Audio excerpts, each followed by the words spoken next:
Hi, this is Matt with ShadingTexas.com, where we've got two awnings right here. You can see they're just tucked under the eave here. It's really hard to even see that they're there, but we push the remote and you can see they just extend out on this patio. And one of the things I really want to pay attention to is the shadow down here.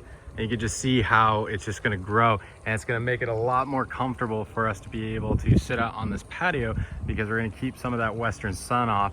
And I'm going to just change my angle here real quick so that you can see these awnings, and you can just see how they're growing across here. And you can see we've got this nice gray fabric, real nice modern looking on this modern house, and the shade just comes down and really just makes a huge difference for these folks. So you can see we've got two arms on each awning. Each one of these is about 19 feet wide. And you can see everything's just tucked up right underneath the eave there, so nice and clean. And you can just see how much space we're getting by having these awnings here.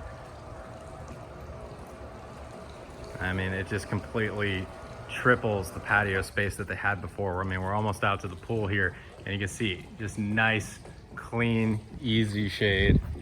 And when we look from out here, just nice and shaded now. My name is Matt with ShadingTexas.com, where we've provided you another customer with sun out and life in. Thanks.